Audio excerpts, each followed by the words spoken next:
بسم اللہ الرحمن الرحیم۔ ناول گل بقولی کا راز، دوسری قسط، 3 دریاؤں کا منبع۔ امر کنٹک ہزاروں سال پرانا شہر ہے۔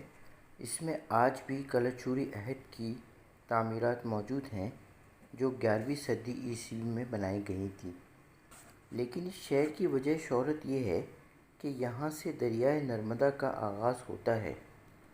رب کائنات نے پانی سے جملہ ارضی مخلوقات کو تشکیل دیا ہے، یعنی پانی کسی بھی شے کا اصل جوہر ہے۔ پھر عجب کیا ہے کہ اقوام عالم مظاہر فطرت میں سب سے زیادہ پانی کے بہتے دھاروں کو پوجتے آئے ہیں۔ نرمدا ندی بھی ہندوستانی عوام میں گنگا کی طرح بہت معطر اور مقدس سمجھی جاتی ہے، بلکہ یہ کہا جاتا ہے کہ جو پاکی گنگا میں اشنان غسل سے حاصل ہوتی ہے وہ محض نرمدا کے درشن دیدار سے ہی مل جاتی ہے۔ امر کنٹک میں نرمدا ندی کا منبع ہے جو نرمدا کنڈ کہلاتا ہے۔ یہ ہندوستان کی سب سے بڑی تیرتھ یاترا زیارت گاہ ہے۔ نرمدا ندی دیگر تمام ندیوں کے برعکس پورب سے پچھم مغرب کی طرف چلتی ہوئی 1300 کلومیٹر کے بعد بحیرہ عرب میں جا گرتی ہے۔ بھارت کی دیگر ندیاں خلیج بنگال میں ختم ہوتی ہیں۔ ان میں دریائے سون بھی ہے جو امر کنٹک سے ہی نکلتا ہے۔ سون 800 کلومیٹر کے بعد دریائے جمنا میں مل جاتا ہے۔ اس کے علاوہ امر کنٹک سے ایک اور قابل ذکر دریا جوہیلا نکلتا ہے جو تھوڑا آگے چل کر پہاڑوں میں ختم ہو جاتا ہے۔ سطح سمندر سے تقریباً 3500 فٹ کی بلندی پر واقع یہ شہر قدرت کے حسین مظاہر سے بھرپور ہے۔ قریبی ریلوے اسٹیشن پینڈر روڈ ہے جو 35 کلومیٹر کی دوری پر ہے۔ یہاں سے بس یا کار کے ذریعے سیاح امر کنٹک پہنچتے ہیں۔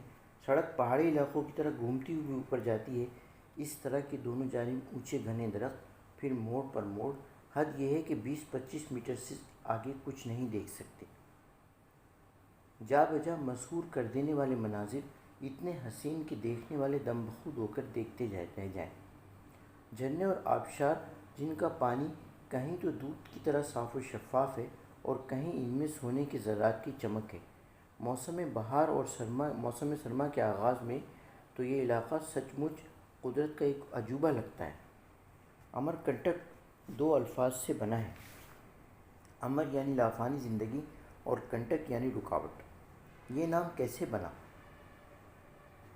کیا اس شہر کا لافانی زندگی کے اصول میں رکاوٹوں کو سمجھنے اور انہیں دور کرنے میں کوئی کردار ہے؟ کوئی نہیں جانتا۔ ہاں اتنا ضرور ہے کہ کئی روحانی بزرگوں نے یہاں ریاضت اور مراقبہ کی منازل طے کی ہیں، جن میں بابا کبیر داس خاص طور پر قابل ذکر ہیں۔ بابا کبیر کا چبوترا امر کنٹک شہر سے 4 کلومیٹر کے فاصلے پر موجود ہے۔ کہا جاتا ہے کہ انہوں نے کئی برس یہاں ریاضت اور گیان دھیان کیا اور معرفت خداوندی کے حصول میں کامران ہوئے۔ تھوڑی دیر بعد بس ایک ریسٹ ہاؤس کے احاطے میں رک گئی۔ یہ ایک درمیانے درجے کا صاف ستھرا ریسٹ ہاؤس تھا۔ عالیہ دل ہی دل میں تعریف کیے بنا نہ رہ سکی۔ اکانومی اور ہائیجین کا بہترین امتزاج۔ ریسٹ ہاؤس میں ان کے لیے 3 کمرے بک تھے، ایک عالیہ اور شاہدہ کے لیے، دوسرا غضنفر اور شاہزیب کے لیے اور تیسرا کمرہ راجہ اور تانیہ کا تھا۔ سامان کمروں میں منتقل ہو گیا تو راجہ بولا، بہنوں اور بھائیوں، ذرا دھیان سے سکون سے سنو۔ تھوڑی دیر میں ریسٹ ہاؤس کے ڈائننگ ہال میں کھانا سرو کیا جائے گا۔ کھانے کی میز پر ایک اہم سیشن ہوگا جس سے میرے بھیا راجہ منیب الرحمن خطاب کریں گے۔ تانیہ نے جملہ مکمل کر دیا۔ یہ سن کر سب خوش دلی سے ہنس پڑے۔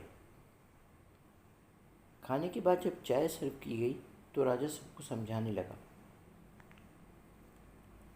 دیکھو یار، یہ ہمارے دیش کی ایک بڑی زیارت گاہ ہے اور ٹو بی فرینک آج کل حالات بہت حساس چل رہے ہیں، اس لیے کوئی بھی میری ڈائریکشن کے خلاف کچھ نہیں کرے گا۔ ہم کوئی بھی غلطی کریں گے تو نقصان سب کا ہوگا۔ کھل کر بات کریں راجہ بھیا، عالیہ سنجیدگی سے بولی۔ دیکھو بھائی، کوئی میری اجازت کے بغیر کسی مندر میں نہیں جائے گا اور جہاں بھی جائیں گے سب کو اس کا علم ہوگا۔ بغیر بتائے کہیں بھی نہیں جائیں گے۔ راجہ کا لہجہ ہمدردانہ اور گمبھیر تھا۔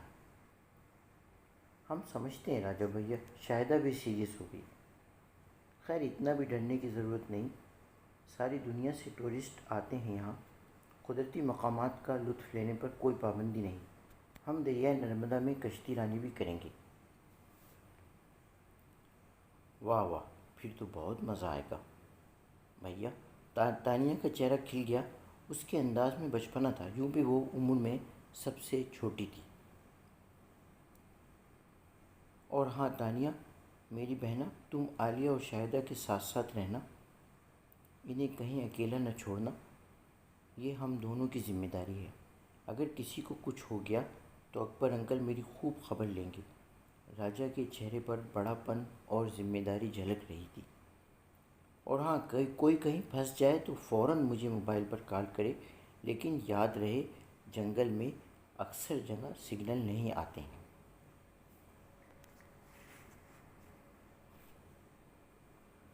اوکے مسٹر گروپ لیڈر، اگر آپ کا بھاشن ختم ہو گیا ہو تو ذرا چائے کا مزہ لے لیں، غضنفر خوشگوار لہجے میں بولا۔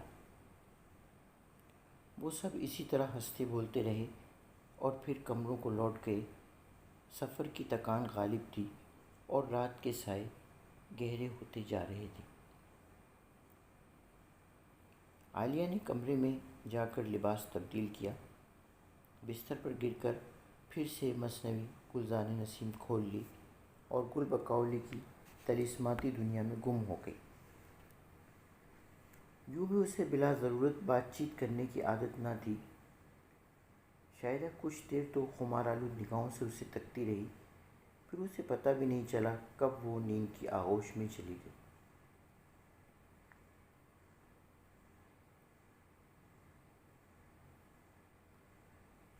صدیوں پرانی داستان۔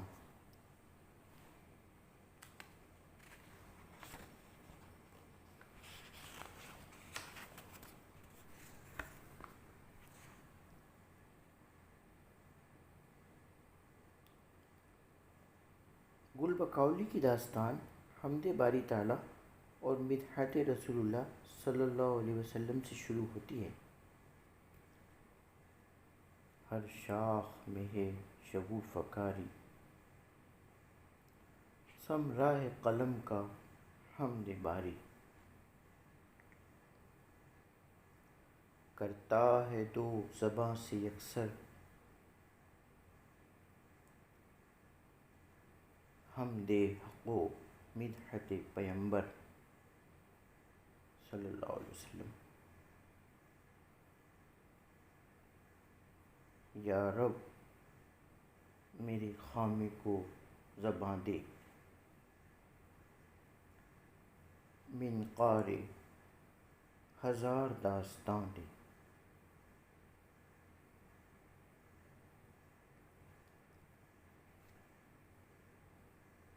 افسانہ گل بکولی کا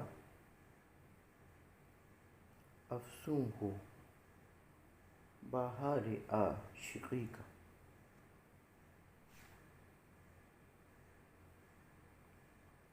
روداد زمان باستانی، یوں نقل ہے خامے کی زبانی۔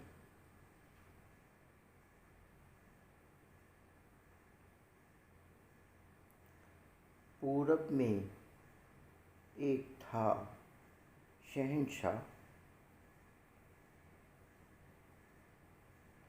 سلطان زین الملوک زیجا۔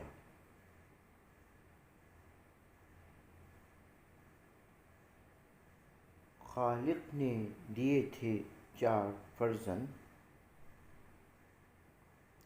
دانا عاقل ذکی خردمند۔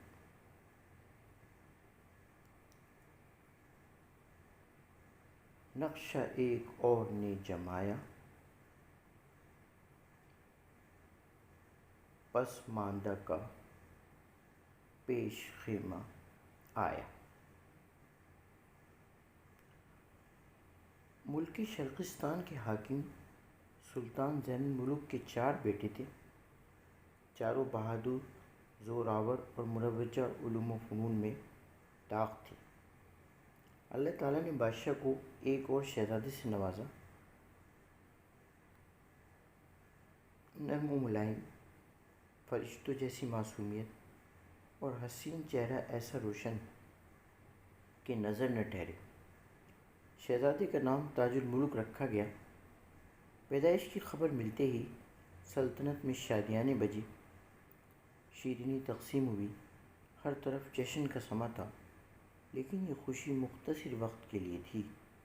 بادشاہ ابھی تک نومولود شہزادے کی دید سے محروم تھا۔ اس نے شہزادے کو دیکھنے کی خواہش کا اظہار کیا۔ محل میں موجود بادشاہ کے معتمد ستارہ شناس پریشان چہرہ لیے گہری سوچ میں گم، مناسب الفاظ کی تلاش میں تھے کہ کس طرح بادشاہ کو ستاروں کا حال بتائیں۔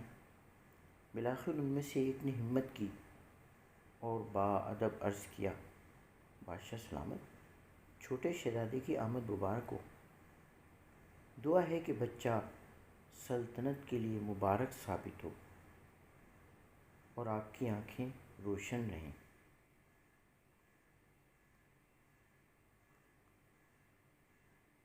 سلطان ذیل الملوک نے مسکراتے ہوئے سر کو جنبش دی اور وزیر سے کہا، شہزادے سے ملاقات کا انتظام کیا جائے۔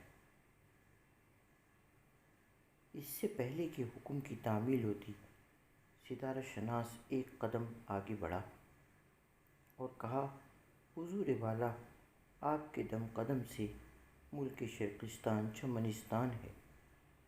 اس باغ پر ہمیشہ بہار ہو اور خزاں کا سایہ بھی نہ پڑے۔ سلطان ذیل الملک بیٹے کی پیدائش پر مسرور تھا۔ علم نجوم کے ماہر کی مدح پر دل مزید باغ ہو گیا اور ایک بار پھر وزیر کی طرف متوجہ ہو گیا، یعنی چھوٹے شہزادے سے ملاقات کا انتظام کیا جائے۔ اس سے پہلے کہ وزیر انتظامات کی تیاری کرتا، ماہر نجوم نے ایک بار پھر مداخلت کی اور کہا، ستارے بتاتے ہیں کہ اگر آپ نے شہزادہ تاج الملک کو ایک بار بھی دیکھ لیا تو اس کے بعد کسی شے کو نہ دیکھ سکیں گے۔ محل میں سناٹا چھا گیا۔ سلطان ذیل الملک کے چہرے پر ناگواری پھیل گئی اور سوالیہ نظروں سے دیکھا، یہ کیا کہہ رہے ہو سلطان؟ شہزادے کو دیکھنے سے آپ کی بینائی جاتی رہے گی۔ میری بات کی تائید علم نجوم کے دیگر ماہرین بھی کرتے ہیں۔ سلطان نے دائیں جانب بیٹھے ستارہ شناسوں کی طرف دیکھا تو سب نے گردن جھکا لی۔ اس طرح خوشی بادشاہ کے لیے ایک امتحان بن گئی۔ خوش ہوتے ہی طفل مہجبی سے ثابت یہ ہوا ستارہ بین سے، پیارا یہ وہ ہے کہ دیکھ اسی کو پھر دیکھ نہ سکے گا کسی کو۔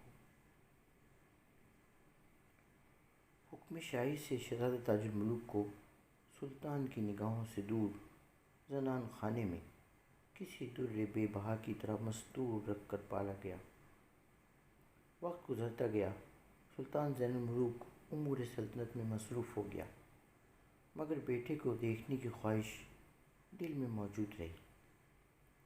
دن مہینے اور مہینے سالوں میں ڈھلتے رہے، یہاں تک کہ بادشاہ بوڑھا اور شہزادہ جوان ہو گیا۔ تاج الملک قد کاٹ، بہادری، ذہانت اور وجاہت میں اپنے بھائیوں سے بڑھ کر تھا۔ بادشاہ کو بیٹے کی خبریں ملتی رہتی تھی اور اس کی ذہانت و دلیری کے قصے سن کر وہ خوش ہوتا تھا۔ اگرچہ شہزادے نے اپنا بچپن محل کی چار دیواری میں ہی گزارا تھا، مگر شاہی اتالیق نے اسے جملہ علوم و فنون میں طاق کر دیا تھا۔ ماں اللہ تعالیٰ کی ذات پر کامل ایمان اور توکل اور استغنا کی دولت سے مالا مال تھی۔ شہزادے کا زیادہ وقت اپنی امی جان سے اللہ کی فرستادہ پیغمبروں اور برگزیدہ ہستیوں کی کہانیاں سنتے گزرا۔ ماں کی تربیت سے اس کی طرز فکر نکھر گئی تھی۔ وہ بچپن سے ہی اللہ کی نشانیوں پر غور و فکر کرتا، عبادت اور دیگر فرائض کی ادائیگی میں کبھی کوتاہی نہ کرتا تھا۔ بہت سخی مزاج تھا اور غریب لوگوں کی مدد کر کے اسے خوشی اور قلبی اطمینان محسوس ہوتا تھا۔ شاہی خاندان سے تعلق کے باوجود اس کے مزاج میں قناعت اور سادگی تھی۔ اللہ پر پختہ ایمان رکھتا اور سمجھتا کہ ایک ذات ہی کائنات کی ہر شے اور جملہ انقلابات کی منبع ہے۔